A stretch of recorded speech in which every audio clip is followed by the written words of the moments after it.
নির্বাচন যত ঘনিয়ে আসছে, ভোটের আমেজ ছড়িয়ে পড়ছে দেশ জুড়ে। ঢাকা লাগোয়া নারায়ণগঞ্জ শহরও কিন্তু তার ব্যতিক্রম নয়। শিল্প অধ্যুষিত এই শহরের মানুষের যে আকাঙ্ক্ষা, সেই আকাঙ্ক্ষা এবং নির্বাচনের যে ইশতিহার নিয়ে দলের প্রার্থীরা ছুটছেন ভোটারদের দ্বারে দ্বারে, সেই দিকেই কিন্তু এখন মনোযোগ সাধারণ ভোটারদের। বর্ণমালা রোমিও বিল্ডার্স প্রেজেন্টস ভোটের পথে বাংলাদেশে আজকের বিশেষ অতিথি গণসংহতি আন্দোলনের কেন্দ্রীয় কমিটির সদস্য তরিকুল ইসলাম সুজন, এবং তিনি মাথাল প্রতীকে নারায়ণগঞ্জ ৫ আসনে নির্বাচনের প্রার্থী হিসেবে নির্বাচনী লড়াই লড়ছেন। তরিকুল সুজন, আপনাকে স্বাগত জানাচ্ছি ভোটের পথে বাংলাদেশের বিশেষ অনুষ্ঠানে। হ্যাঁ, আমার পক্ষ থেকে আপনাদের এই অনুষ্ঠান এবং আপনাদের এই অনুষ্ঠান যারা দেখবেন তাদের সকলকেই আন্তরিকভাবে ধন্যবাদ এবং কৃতজ্ঞতা। তরিকুল সুজন, ভোটের আমেজ বয়ে চলছে সারা দেশ জুড়ে। আপনারা নিশ্চয়ই গণসংযোগে যাচ্ছেন।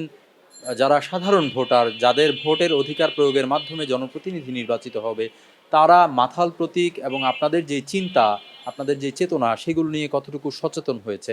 কেমন দেখছেন জনসমর্থন? দেখেন, আমাদের এই সমস্ত চিন্তাভাবনা আকাশ থেকে আসেনি। আমরা এই নারায়ণগঞ্জ শহরে বড় হয়েছি এবং এই নারায়ণগঞ্জ শহরে ধুলোবালি, হাট ঘাট মাঠ আমাদের শরীরে ধুলোয় লেগে আছে। ফলে আমরা যেই সমস্ত পরিবর্তনের কথা বলিলি, সেই সমস্ত পরিবর্তন এটা হচ্ছে নারায়ণগঞ্জের প্রবলেম হিসেবে নারায়ণগঞ্জের মানুষ দীর্ঘদিন ধরে এই অসুবিধাগুলিতে ভুগছেন। এবং আমরা আমরা দেখছি যে দীর্ঘদিন ধরে আমরা এই সমস্ত ভোগান্তিগুলো পোহাচ্ছি। ফলে আমি আসলে বলবো যে আমরা যে সমস্ত চিন্তা করি সেটা একেবারে সত্যিকার অর্থে নারায়ণগঞ্জের গণমানুষের অথবা নারায়ণগঞ্জে যারা ভোটার আছেন তারা দীর্ঘদিন ধরে যে সমস্ত অসুবিধাগুলো মোকাবেলা করছেন, আমরা আসলে সেই কথাই বলছি এবং আমরা আমাদের নির্বাচন ইশতেহারে সেটাকে উল্লেখ করেছি। জনসমর্থন কেমন পাচ্ছেন? আসলে বিভিন্ন দলের যে পরিচিত প্রতীকগুলো, সেই কেন্দ্রে কি মানুষের ভাবনাগুলো ঘুরে বেড়াচ্ছে, নাকি পরিবর্তনের যে আভাস ভোটারদের মধ্যে সেগুলো দেখছেন? এখানে দুইটা প্রসঙ্গ। একটা হচ্ছে আমি যে মার্কায় নির্বাচন করছি মাথাল, সেটা এই মার্কাটা নতুন, কিন্তু আমি এই নারায়ণগঞ্জের মাঠে নতুন নয়। উপরন্তু আমি আসলে বলতে পারি যারা আসলে এখন নির্বাচন করছেন, বিগত সময়গুলিতে নারায়ণগঞ্জবাসী এদের কাউকে দেখেনি। এদের মার্কাগুলো হয়তোবা জনগণের কাছে পরিচিত, কিন্তু প্রার্থী হিসেবে তারা দীর্ঘদিন জনগণের অধিকার আদায়ে ইনঅ্যাক্টিভ ছিলেন, মানুষের সামনে ছিলেন না। প্রত্যেকটি আসন ভিত্তিক কিছু সমস্যা থাকে এবং কিছু কিছু সমস্যা বাংলাদেশের জাতীয় সমস্যা হিসেবে রূপান্তরিত হয়েছে। যদি আমি বলতে চাই মাদকের কথা, বলতে চাই সন্ত্রাসবাদের কথা এবং চাঁদাবাজির ইস্যু। এছাড়া নারায়ণগঞ্জ শহর কেন্দ্রিক আপনি কি সমস্যা চিহ্নিত করেছেন? যদিও এটি বলা হচ্ছে আইনসভার নির্বাচন, কিন্তু জনপ্রতিনিধিদের একটি ব্যাপক ভূমিকা থাকে এই সমস্যাগুলো সমাধানের লক্ষ্যে। আপনি কি সমস্যা চিহ্নিত করেছেন এবং সেগুলো নিয়ে কিভাবে কাজ করার পরিকল্পনা রয়েছে? হ্যাঁ, প্রশ্নটা অত্যন্ত গুরুত্বপূর্ণ প্রশ্ন। এই নারায়ণগঞ্জ শহরে আপনি অনেকগুলো প্রবলেমের কথা অ্যাড্রেস করেছেন। তার বাইরে একটা বড় সমস্যা এইটা হচ্ছে যানজট। একটি নগরে আদর্শিক জায়গাতে 25% এইটা হচ্ছে রাস্তা থাকার কথা, কিন্তু নারায়ণগঞ্জ শহরে মাত্র রাস্তা আছে 8%। এবং এই 8% রাস্তার মধ্যেও বড় একটি অংশ থাকে এইটার হচ্ছে রাস্তার পাশে পার্কিং করা। এবং নারায়ণগঞ্জ শহরে বিভিন্ন আবাসিক ভবন নির্মাণ, ইট কাঠ কিংবা রাস্তার পাশেই হকাররা রাস্তা দখল করে রাখে। তার বাইরে পুরো ফুটপাত আসলে হকারদের দখলে থাকে। ফলে এই নারায়ণগঞ্জ শহরে একটা বড় সমস্যা এটা হচ্ছে যানজট। এবং এর বাইরে যদি আমরা আসলে বলি, তাহলে আমরা বলবো যে নারায়ণগঞ্জ শহর ঢাকার একদম একদম কাছের একটি অঞ্চল, কিন্তু এখানে মানসম্মত চিকিৎসা নেই। নারায়ণগঞ্জের মানুষজন আইসিইউ সেবাটা পান না। এই নারায়ণগঞ্জ শহরে এখনও একটি পূর্ণাঙ্গ বিশ্ববিদ্যালয় গড়ে ওঠেনি। এই নারায়ণগঞ্জ শহর অর্থনীতিতে ঢাকাতে একটা বড় অবদান রাখলেও নারায়ণগঞ্জের স্থানীয় লোকজন এইখানটাতে কর্মসংস্থান তৈরি হয়নি। এবং নারায়ণগঞ্জ এখন পর্যন্ত আমরা বলতে পারি একটা সস্তা শ্রমের নগর। এবং যেহেতু এটা একটা মেট্রোপলিটন এবং এখনও মেট্রোপলিটন হয়ে গড়ে ওঠেনি, ফলে এইখানটাতে আয়তনের তুলনায় জনসংখ্যার পরিমাণ এতই বেশি যে এই মুহূর্তে নারায়ণগঞ্জের একটা বিকেন্দ্রীকরণ না করলে আমরা আসলে এই শহরটাকে বাঁচাতে পারবো না। এই শহর ইতিমধ্যেই বসবাসের অনুপযোগী হয়ে উঠেছে। এর বাইরে বন্দর একটা খুব গুরুত্বপূর্ণ অঞ্চল, সেইটাতে মানে এইটা হচ্ছে একটা কদম রসুল সেতু ইতিমধ্যেই নির্মাণের উদ্যোগ নেওয়া হয়েছে এবং সেইটার কাজ চলছে। আমরা আশা রাখবো খুব দ্রুত কদম রসুল সেতুর কাজটি সম্পূর্ণ হবে। বন্দরের কর্মসংস্থানের ক্ষেত্রে সেখানে একটা অর্থনৈতিক জোন এবং শিল্পাঞ্চল গড়ে তোলাটা আসলে খুবই গুরুত্বপূর্ণ এবং কৃষিভিত্তিক এখনও সেখানকার অর্থনীতি আছে। ফলে চাইলে সেখানে একটা কৃষিভিত্তিক ও রপ্তানিমুখী শিল্পাঞ্চল গড়ে তোলা সম্ভব। সর্বোপরি এই নারায়ণগঞ্জকে যদি এখনই আমরা একটা পরিকল্পিত নারায়ণগঞ্জে না গড়ে তুলতে পারি, তাহলে সব দিক থেকেই এই নারায়ণগঞ্জটি বসবাসের অযোগ্য হয়ে উঠবে। নির্বাচন কমিশনের যেই তথ্য, সেই তথ্য মতে 4,80,000-এর বেশি ভোটার আপনার আসনে রয়েছে এবং 160-এরও বেশি ভোট কেন্দ্র এখানে রয়েছে। এই যে ভোট কেন্দ্র, এতগুলো ভোট কেন্দ্রে এবং প্রায় 900-র মতো ভোট কক্ষ রয়েছে, প্রত্যেকটি কক্ষে এজেন্ট নিশ্চিত করা আপনাদের মতো নতুন রাজনৈতিক দলের জন্য আসলে অনেক বেশি চ্যালেঞ্জিং কিনা? কারণ এখানে পেছনে অনেক বেশি অর্থের প্রয়োজন হয় এবং যাদের মানি পাওয়ার রয়েছে, যাদের মাসল পাওয়ার রয়েছে, তাদের সাথে আপনাদের যে নির্বাচনী লড়াইটা, সেটিকে কি আপনি অসম মনে করছেন কিনা? এবং সর্বোপরি যেটি বলা হয় যে লেভেল প্লেয়িং ফিল্ড, সেটি কি আসলে 5 আসনে বিরাজ করছে? লেভেল প্লেইং ফিল্ড এইটা আসলে নারায়ণগঞ্জ 5-এ বিরাজ করছে বলে আমি আসলে মনে করি না। এক নাম্বার, এখানে এইবার নির্বাচন কমিশন চেয়েছে যে প্রার্থীরা যেন কম টাকায় নির্বাচনটা করতে পারেন, মানে নির্বাচনের ব্যয় কমানো। উপরন্তু দেখা গেল তারা নির্বাচনী আচরণবিধি সহ এমন এমন সমস্ত বিষয় এখানে হাজির করেছেন, যার কারণে নির্বাচন ব্যয় আসলে কয়েক গুণ বেড়ে গিয়েছে। তার বাইরেও যদি কেন্দ্রগুলো কিংবা বুথ ধরে আমরা আসলে এজেন্ট দিতে চাই, সেইখানটাতে একটা মুশকিল হচ্ছে একটা রাজনৈতিক কালচার কিংবা নির্বাচনী কালচার। এখানে এজেন্টদেরকে একটা সম্মানই দিতে হয়। ফলে এই সম্মানের একটা প্রতিযোগিতা আছে, কে কত বেশি টাকা দেন। ফলে এইখানটাতে মুশকিল হয় যারা যারা এখানে পেশি শক্তি ব্যবহার করেন এবং যাদেরকে আসলে অবৈধ টাকার একটা যোগান আছে, তাদের কাছে আসলে আমরা যারা একটা অনার মানে আমাদের এজেন্টদেরকে অনার করতে চাই অথবা অনার দিতে চাই, দেখা যায় এটা একটা তীব্র প্রতিযোগিতামূলক ঠিকাছে হয়ে ওঠে। তারপরও আমি আশা রাখি যে কেন্দ্র এবং বুথ অনুসারে অন্তত মাথাল মার্কার এজেন্ট থাকবে। একটি বিষয়, আমি এখানকার ভোটার যারা রয়েছে তাদের সাথে কথা বলেছি, তাদের একটি অভিযোগ আছে। সেই অভিযোগটি হলো, যেহেতু এটি একটি শিল্প অধ্যুষিত এলাকা, এখানে বলা হচ্ছে 4,80,000 ভোটার, কিন্তু বাস্তবিক অর্থে হয়তো 20 লাখেরও বেশি মানুষের বসবাস।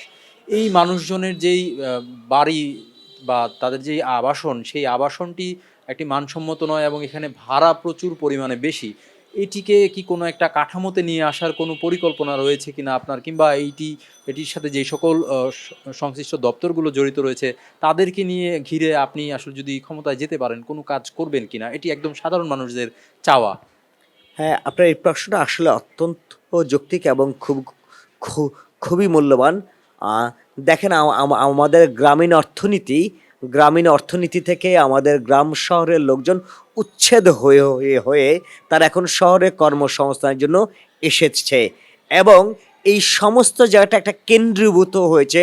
ফলে ঢাকা, নারায়ণগঞ্জ, গাজীপুর, টঙ্গী, এই সমস্ত অঞ্চলে দেখবেন যে জনসংখ্যা আসলে প্রচুর পরিমাণে এইটা হচ্ছে লোকজন বসবাস করে। ফলে এই যে তার কর্মসংস্থান আমরা আসলে তৈরি করতে পারি ইনি, তার অন্ন বস্ত্র সহ মৌলিক অধিকারের একটা সংকট কিন্তু এখানটাতে আছে। ফলে এইটা কেবলমাত্র নারায়ণগঞ্জ থেকে আমরা এইটা সমাধান করতে পারবো বলে আমি আসলে মনে করি না। এইটা আসলে সংসদে গিয়েই এই পুরো বাংলাদেশের অর্থনীতি এবং এইখানকার ডেমোগ্রাফিকে আসলে বদল করবার কাজ আমাদের উচিত হবে। এখনই এটা হচ্ছে বিকেন্দ্রীকরণ করতে না পারলে এই চাপ ঢাকা তা এবং তার পার্শ্ববর্তী অঞ্চলটা আমরা সামলাতে পারবো ওরা। কিন্তু এরপরেও আমি আসলে বলতে যে চাই যে স্থানীয়দের কর্মসংস্থান সহ কর্মসংস্থান সহ শ্রমজীবীদের জন্য রেশনিং এবং তাদেরকে একটি মানসম্মত পরিবেশে বেড়ে উঠবার একটা প্রয়োজনীয় উদ্যোগ আমাদের নেওয়া অবশ্যই উচিত। এবং এই জনগোষ্ঠী আসলে আমরা যদি দক্ষ নাগরিক হিসেবে গড়ে তুলতে পারি, তাহলে কেবলমাত্র বিদেশের রেমিটেন্স নয়, তারা দেশের মধ্যেই দেশের অর্থনীতিকেই দেশের মধ্যেই একটা ভালো কাজ করবার সুযোগ পাবেন এবং স্থানীয় অর্থনীতিকেই তারা আসলে পুনর্গঠন করবেন বলে আমি দৃঢ়ভাবে বিশ্বাস রাখি। আপনি বলছিলেন তরিকুল সুজন যে নির্বাচনের অসম মাঠের কথা বলছিলেন, আচরণবিধি লঙ্ঘনের কথা বলছিলেন। তো আসলে নির্বাচনের যে কমিশন, নির্বাচন কমিশন তফসিল ঘোষণার পরে তারাই কিন্তু আইন শৃঙ্খলা পরিস্থিতি থেকে শুরু করে সব কিছুর হর্তাকর্তা হয়ে যান। তো সেই ক্ষেত্রে যারা মাঠ প্রশাসনে কাজ করছেন তাদের প্রতিকার কি আসলে তাদের পক্ষ থেকে দেখছেন কিনা? আপনি যে আচরণবিধি লঙ্ঘনের যে অভিযোগ করছেন কিংবা অসম মাঠের যে বলছেন, নাকি নির্বাচন কমিশন যারা বৃহৎ দলের প্রার্থী তাদেরকে আসলে কোনো সুযোগ সুবিধা দিচ্ছে? দেখেন, আমি পরিষ্কারভাবে বলতে চাই, এই শহরের বহু জায়গাতে আমার ব্যানার ফেস্টুন এইটা অন্যান্য প্রার্থীদের লোকজন তারা এখান থেকে অপসারণ করে ছিঁড়ে ফেলে কিংবা সরিয়ে ফেলে। গতকালকে আমি বন্দরে গণসংযোগ এবং মিছিল করতে গিয়েছি এবং আমি অন্তত বন্দরের গুরুত্বপূর্ণ স্পটগুলিতে আমি কোথাও আমার ব্যানার দেখতে পাইনি এবং আমি দেখেছি আমার ব্যানারের জায়গায় অন্যান্যদের ব্যানার। এই সমস্ত অভিযোগ আমরা রিটার্নিং অফিসার কিংবা নির্বাচন কমিশনে জানিয়েছি, কিন্তু আমি আসলে তাদেরকে এই ধরনের অভিযোগের প্রেক্ষিতে কোনো ব্যবস্থা এখনও দেখিনি এবং আমার মধ্যে এই শঙ্কা, এই বোধ আছে যে একটি সকলের জন্য সুযোগের সমান অধিকার কিংবা আচরণবিধি এইটা আসলে প্রতিষ্ঠা করতে পারবেন বলে আমি আসলে এখনো এখন আসলে আমার নিজের মধ্যে সংশয় আছে, দ্বিধা আছে। কিন্তু আমি আশা রাখতে চাই যে কোনো মূল্যে আমাদেরকে এই নির্বাচনটা সুষ্ঠু, সুন্দর এবং গ্রহণযোগ্য করতে হবে। এইটা কেবলমাত্র নারায়ণগঞ্জ প্রসঙ্গে নয়, এটা পুরো বাংলাদেশের একটা গণতান্ত্রিক উত্তরণের প্রশ্ন এবং এই উত্তরণটা আমাদেরকে যে কোনো মূল্যে হোক ঘটাতেই হবে। অবৈধ অস্ত্রের যে ঝনঝনানি সেগুলো পূর্বে নির্বাচনও ছিল, বিশেষ করে এবার অভ্যুত্থান পরবর্তী প্রেক্ষাপটে থানা থেকে যে লুট হওয়া অস্ত্র সেগুলো উদ্ধার করা সম্ভব হয়নি। এই প্রসঙ্গে স্বরাষ্ট্র উপদেষ্টা একটি মন্তব্য করেছেন যা প্রার্থীদেরকে হতাশ করছে বলেই আমরা জানতে পেরেছি। তো সেই ক্ষেত্রে একই সাথে সহিংসতার সম্ভাবনা যদি আপনি দেখেন কিনা এবং সহিংসতা যদি হয় তাহলে কি সুষ্ঠু নির্বাচন সম্ভব কিনা? হ্যাঁ, অবৈধ অস্ত্র উদ্ধার এটাও আরেকটি গুরুত্বপূর্ণ প্রশ্ন, কিন্তু নারায়ণগঞ্জের স্বাভাবিক আইন শৃঙ্খলা অবস্থাটাই অত্যন্ত খারাপ। অর্থাৎ এই শহরের নাগরিকরা সকাল 6টার দিকে বের হলেই তারা এটা হচ্ছে চুরি, ছিনতাই কিংবা বিভিন্ন অপরাধী চক্রের মুখোমুখি হচ্ছে। অর্থাৎ শহরের সাধারণ আইন শৃঙ্খলাতেই আমরা আসলে সন্তুষ্ট নয়। এমনকি আমরা আসলে দেখিনি যে এখানকার মাদক কিংবা সন্ত্রাসীদেরকে ধরবার জন্য আইন শৃঙ্খলা বাহিনী বিশেষ উদ্যোগ অথবা বিশেষ অভিযান গ্রহণ করেছে। আমাদের দিক থেকে উদ্বিগ্নতা, আশঙ্কার জায়গাটা হচ্ছে নারায়ণগঞ্জ শহরে মাদকের পরিমাণ আগের তুলনায় এখন অনেক অনেক গুণ বেশি এবং এবং আইন শৃঙ্খলার প্রতিতেই এবং প্রশাসনের প্রতিতেই জনগণ এখনো আস্থা ফিরে এসেছে বলে আমি আসলে মনে করি ইনি। ফলে এইটার প্রভাব অবশ্যই আসন্ন যে ইলেকশনের দিন, এইটা হচ্ছে 12 ফেব্রুয়ারি, সেটাতে পড়বে।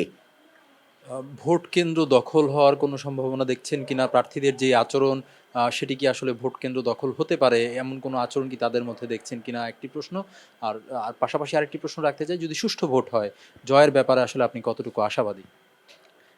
দেখেন, আমি তো প্রথমেই মনে করি যে এই আশঙ্কা আমার মধ্যে আছে, যেহেতু আমি আমার নির্বাচনী ব্যানার ফেস্টুনি মাঠে রাখতে পারি ইনি।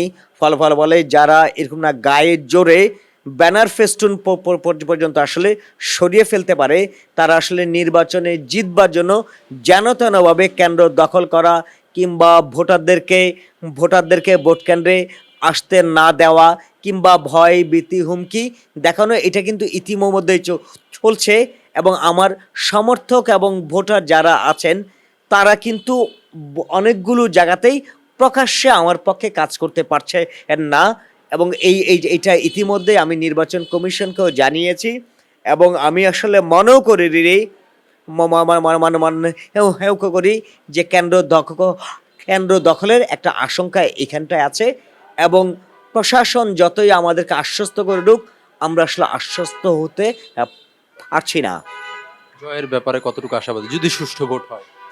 আহ, যদি নির্বাচনে প্রশাসন, পেশিশক্তি, কালো টাকা এবং বাংলাদেশের নির্বাচনে একটা কথা আছে চাঁদ রাত, অর্থাৎ নির্বাচনের আগের দিন বহু প্রার্থী বস্তিগুলো সহ নানান শ্রমজীবী মানুষের মাঝে নগদ নগদ টাকা তাদেরকে দেন অথবা ছড়ান, এবং যদি নির্বাচনটা মানে এইটা হচ্ছে সুষ্ঠু হয়, আমরা আশা রাখি যে নারায়ণগঞ্জবাসী মাথাল মার্কায় ভোট দিয়ে এই নারায়ণগঞ্জের স্বার্থ রক্ষা করবেন।